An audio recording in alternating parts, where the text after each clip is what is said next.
Hey, all you beautiful people out there. Welcome back to Pregame Show. I'm your host, Andy Lowe, and we're in week 5 of a quarantine. We discussed on the last episode how little this was expected and how this is supposed to be a show with guests and a show where you come and have a beer before you go downtown and stand really close to people and drink beer. That's a thing of the past at this point, we're coming to find. So we're adapting with the times. We're doing what we can do, okay? I do think we're going to return to that normalcy. I think this is, just a temporary measure. So when we do, we're going to have guests, and it's going to be a funny show again. Until then, this is all you got. I'm sorry. Let's see. Right off the bat, first question every week is, what are you guys drinking out there? I'm drinking Corona beer. Obviously for the coronavirus. I feel like I'm personally keeping them in business. It's the only beer left when I go to the grocery store. People actually think that Corona beer has some association, so I'm soaking it up. I don't even really like Corona beer. I'm just really afraid of them going out of business. I like it on the beach. I don't want them to go out of business. I love a lime in there. It's pretty skunky without it, which is what I got here. But that's okay. It makes sense for what we're going through now to drink Corona beer. I guess you saw the sweet Yellow Dog is joining me in the studio today on the green screen. Yellow Dog, say hi.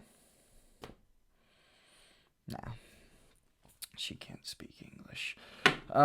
So let's go to the chug of the week.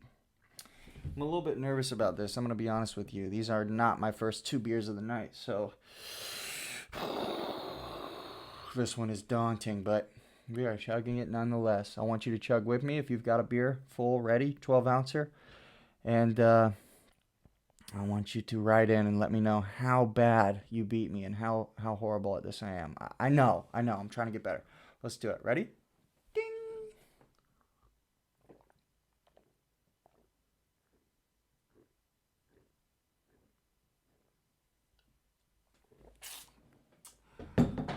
Woof.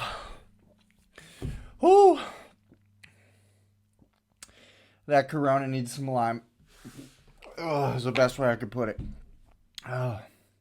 Well, I'm sorry that took me like 25 seconds. I'm getting better. I swear I'm getting better. So, what are we talking about today in this quarantine?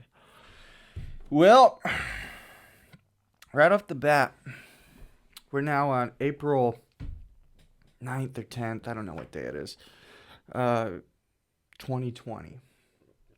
Do you know what that means? That means we're in 4/20/20. It's 4/20 for the month. Okay? I just want to try to get across how special this moment is. We all think, oh no, we're stuck inside for the only 4/20/20 of our life, and we can't smoke with our friends. That's not the case. Here's the case. You're at home in April. You're not going to work unless you are a airline worker, nurse, grocery store cashier. God bless you if you are. You are truly keeping this country together right now. But if you're not, you're like me, just some loser wise ass who doesn't really have a real job that contributes to society. You're at home for the month. You are at home for the whole month, and you're literally being paid to stay home. The government is about to send out a check, a $1,200 check to all of us. And I know it's corporations got way more of it than they should have, but God, could it not come at a better time when we were all just like, oh shit, how are we going to pay rent this month? So you find yourself sitting at home being paid to stay home. They are paying you to stop going outside. And the only essentials, the only time you can go outside is to get snacks and beer and weed. They left the dispensaries open. They left the dispensaries open, considered them essential, and it's one of the few reasons you can go outside the quarantine. It's incredible.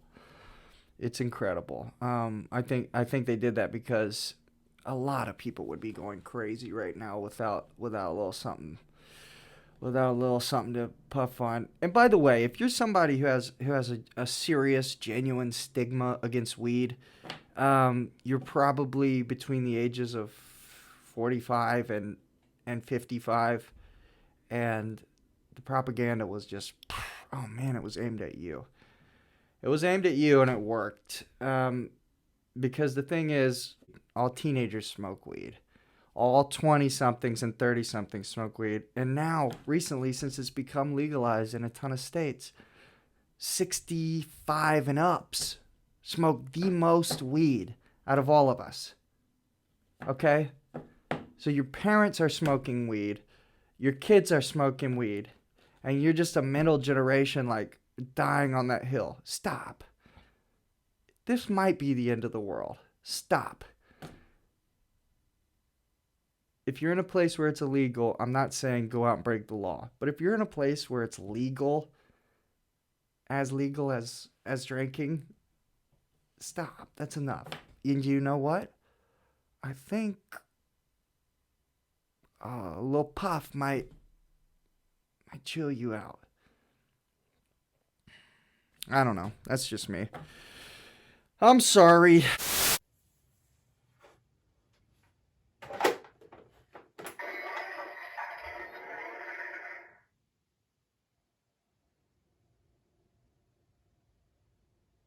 I think this is actually sort of a minor blessed situation. I think if you don't get the virus in all of this, everything we're dealing with right now is absolutely a godsend. You get to sit at home and paid to just chill out and tackle your other hobbies and goals. Maybe you haven't cleaned your house ever. I was in that situation recently. We cleaned the house. Looks great. Um, what else? Oh, fuck. How can I not pull this out? We have a we have a jerky express. Look at this. This is ground beef. That's a piece of beef jerky. I wrote into Guinness Book. I'm trying to check if this is the biggest piece of beef jerky of all time. It's like 19 inches. Just want to double check. Just want to make sure. And I know you're looking at this giant ring of beef and thinking, oh no, he's completely lost it. And you're probably right. We got some serious cabin fever. We have, when we go out, we wear the masks and the goggles that I was wearing on the last episode, and we go out about 5% as much as we used to. Very rarely, not for days at a time. And it just makes you kind of crazy, but not prison crazy. We got video games, we got beer, we got weed. We got a little podcast studio here to fucking vent to you guys, you know? It's all right. It's really not bad. Can you imagine people who were on house arrest and just getting off of house arrest like in early March of 2020? They're quarantined just like the rest of us. They've been doing it for 10 years. Oh, that's priceless. Or people who just murdered somebody and their trial was set for March. It's been postponed to September, and they're out on bail just living big, wearing a mask, I hope. What can you do? What else is going on? Waiting on that STEMI money. Couldn't come soon enough. Bernie Sanders, the only politician to ever seem to be actually meaning what he said. And you know that because he's been meaning exactly what he said and not evolving on topics for 40 years. He suspended his campaign against rambling Joe Biden. So he's not out. He's still going to be on all of the ballots. So obviously still vote for Bernie. But it's Joe Biden. Somehow, we got somebody far, far, far less appealing even than Hillary Clinton. Almost seems by design, does it not? Well, if you're a Bernie supporter, you know, we're just going to have to put all of our ground game and fucking willpower behind that old racist pervert. Not that one, the other one, you know, the one who's going against the other one. Oh, and it's rough. It's really rough. But I knew, you know, they fucked him out of it the first time. They clearly fucked Bernie out of it. His own DNC did it. So what did you expect this time? I expected exactly this. That's why I was very careful not to get my hopes up. And I didn't. So they weren't dashed. I just, what do you know? What do you know? The candidate who was suggesting we all have basic health care because if it's tied to your employer, you lose it when you become unemployed, is running for presidency during a fucking global pandemic where 16 million people have become unemployed and lost their health insurance and are just, you know, good luck. And people are still just like, no. I'll vote for Bernie. He's a radical. He's a communist. It's like, oh, God. You're right. You don't deserve him. He would have come in here and he would have helped out the poor people and he would have helped you out as best he could. But oh, fuck him. He's too radical. We don't deserve him. And we're not gonna get him. It's hard to handle. Yelly knows.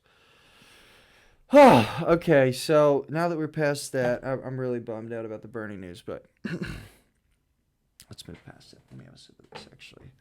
What next? What else is there to talk about?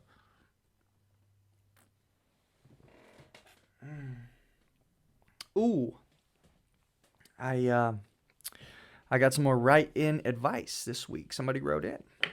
I'll put the email on the bottom. It's the same email I want you to write in with beer suggestions, complain about the beer I'm drinking, tell me why that's bullshit beer and I'm a bitch for drinking it. Please write this stuff in. I want to read it. Write in about how much I look like Weird Al and you think you're the first person to make that connection. Please write that in. I know. Weird Al to a T. And it's not the objective, but it's where I ended up. So that's Weird Al. Okay. Also write in advice questions. Ask me a question. I'm going to give you my best, like a guy at a bar who you're just like, I need help, man. I'm here to help you. Okay. Write your first name and where you're from. I'll shout you out. And that email, of course, is, I'll have it at the bottom this whole time because I'm such an idiot.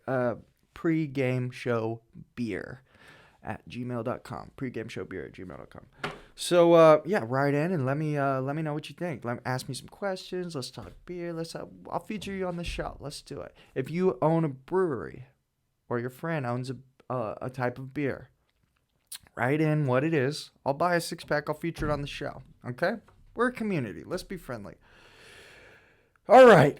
So, write in advice. Here we go. Mary from St. Louis. I read over this briefly just a moment ago, and it is heavy, so let me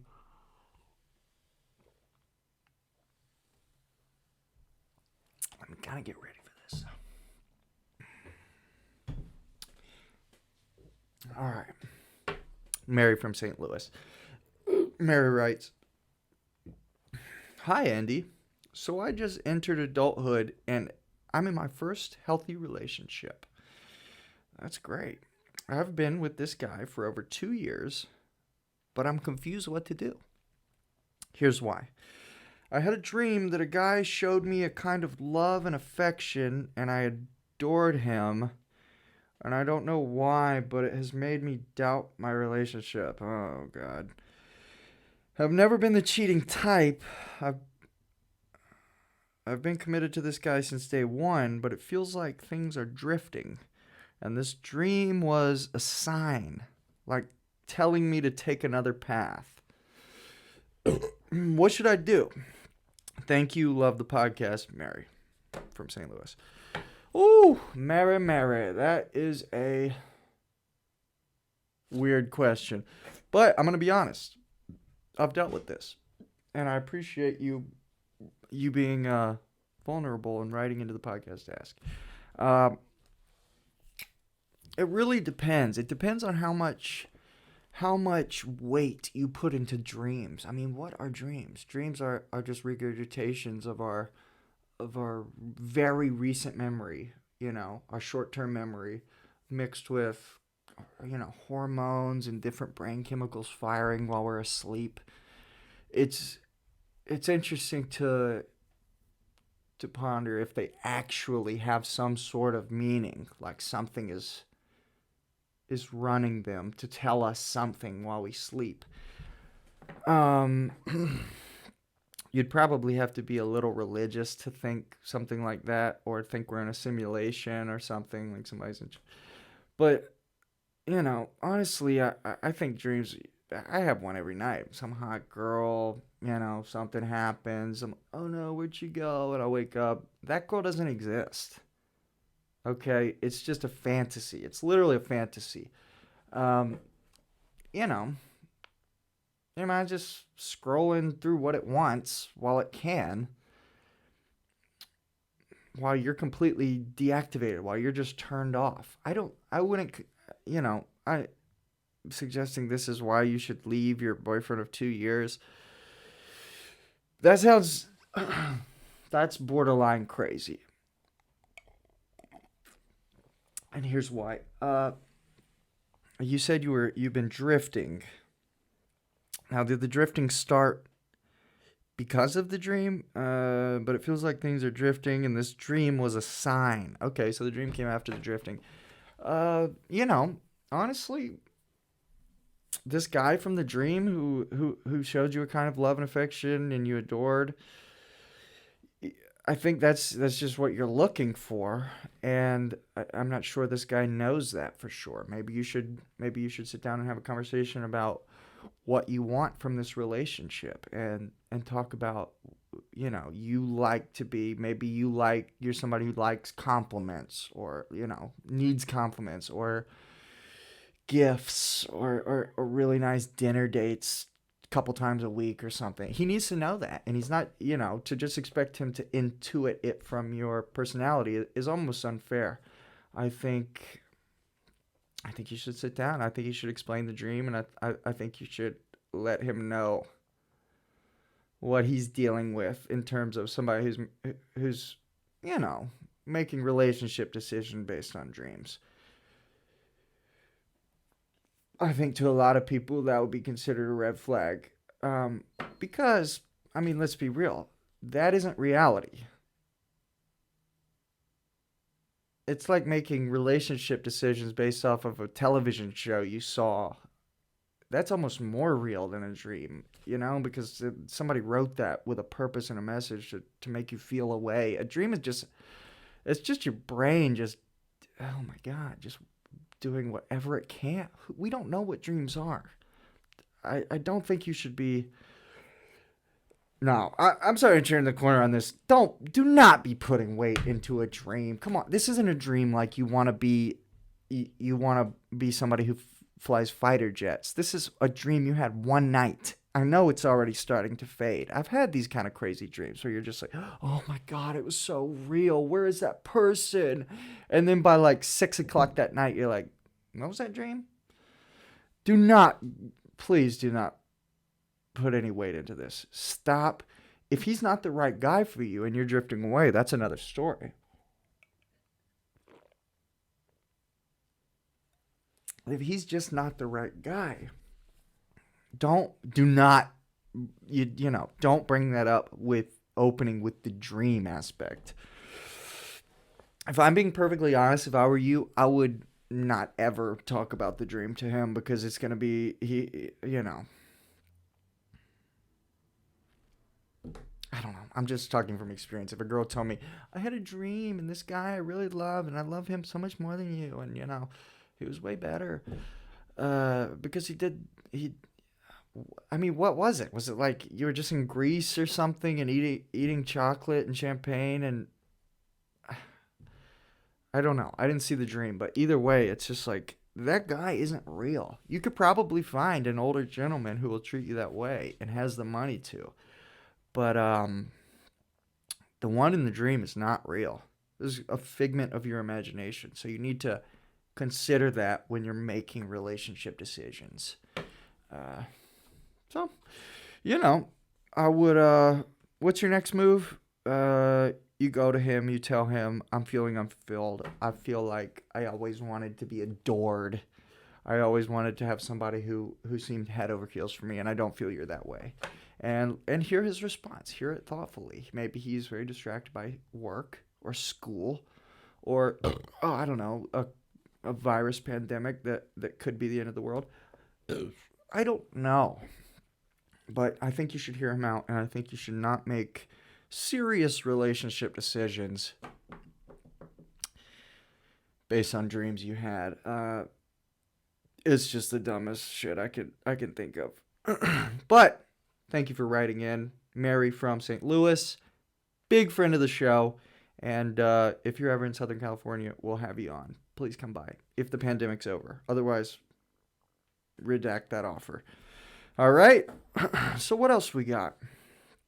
Thank you, Mary from St. Louis, for writing in. Honestly, that was a thoughtful ass question, and to be fair, a little deep. I asked for advice questions. I guess last week we had some friend advice, or the first week, and then we move on to relationship advice. It's kind of heavy, but I like it. You know, I like to give that kind of advice because I feel like I've lived these stupid situations almost directly, and you just need. What'd you say? You just entered adulthood. You've been in a relationship 2 years. You're like 18, 19. Do not break up with your long-term boyfriend because of a dream you had. End of discussion. Okay, let's move on. And please send in advice questions like, oh, I don't know. Is an IPA a good beer to chug? No. Is football season, if football season comes back late and there's only 5 games, am I gonna need to seek therapy? No. Okay, you're gonna be okay. Same with me in baseball, all right? But please write in so I can tell you that. All right, pregameshowbeer@gmail.com. So let's wrap this up. I think we've come to a pretty good stopping point. Had a great time with you guys. Let's drink a little more beer. Hey, ding.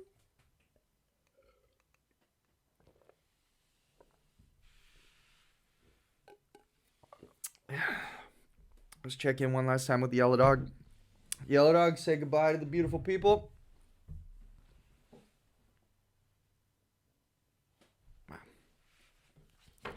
Thank you, Yellow Dog.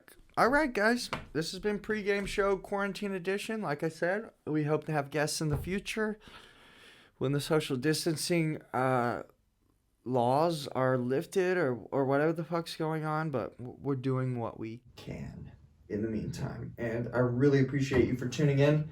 Tune in next week. We'll be back. We'll be doing some crazy shit. Oh, also, how did I not mention this during Blessed 420? 420 Live. We're having a 420 Live episode. It's going to be on Instagram Live. Okay? I'm going to be live on 420 at 420. Follow Andy Lowe Comedy on Instagram. I'll put it at the bottom. Here it is. Andy Lowe Comedy. And no beer. No beer episode. It's going to be an all weed. I've got an air mattress pump. I'm rigging up. I'm going to gas out this whole studio. And I'm going to call all my buddies who are trapped at home. All of my LA comic friends trapped at home during 420. I'm going to call them around 420. We're going to have a great time. We're going to chat. We're going to hit it up. You know, that'll be episode 4 or 5 of Pregame Show. It'll be fun. All right? So follow Andy Lowe Comedy. Tune in. And If you've never smoked weed, maybe that'll be your first time. That's going to be great. All right, until then, let's just have a great night. Let's have a great rest of tonight. And no matter what night you're listening to this, commit to that. Be like, I'm not just going to have I'm going to go just roll into bed. Just be like, no, I'm going to go stand outside and look at the stars for a minute. Or I'm going to go walk up to the corner store and fight a homeless man. I don't know. Make it quality over quantity. That's all I'm asking. Have a fun night tonight. And that's it. I love you guys. This has been Pregame Show with Andy Lowe. And I'll see you next week. Still in quarantine. All right.